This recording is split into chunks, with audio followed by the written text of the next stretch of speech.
আমরা লড়াই করছি। আরে কোথায় ছুটি আপনার? কোথায় 8 ঘন্টা ডিউটি? সার্বক্ষণিক ডিউটি লিখে রাখেন।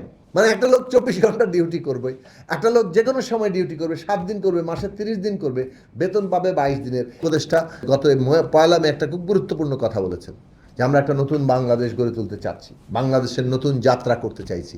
সেই যাত্রায় যদি শ্রমিকের অধিকার পূরণ করা না হয় তাহলে বাংলাদেশ নতুন যাত্রায় যেতে পারবে না।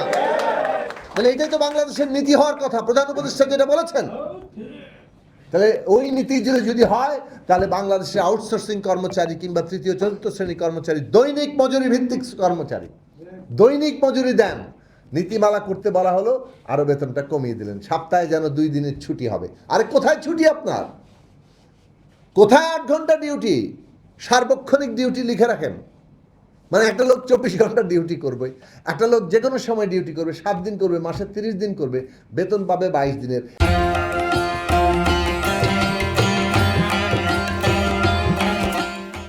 এই যে বাস্তবতা থেকে বিচ্ছিন্ন লোকেরা নীতিমালা করে, আমরা এটার জন্য পুনরায় আবার গিয়েছি শ্রম মন্ত্রণালয়ে। শ্রম সচিব একটা কমিটি করেছেন দৈনিক মজুরি ভিত্তিক, তাদের জন্য সুপারিশ করার জন্য। আশা করি সেই সুপারিশ নিয়ে আমরা আবার হয়তো নীতিমালা বদলাতে পারবো। আমরা লড়াই করছি। মনে রাখবেন দুটো কথা, সরকার একটা বড় প্রতিষ্ঠান, তার মধ্যে অনেক রকম স্বার্থ আছে, অনেক নানান রকম ব্যাপার স্যাপার আছে। এই রকম একটা সরকারকে আমরা গণমুখী করতে চাইছি, ফলে এইটা রাতারাতিও আবার হবে না।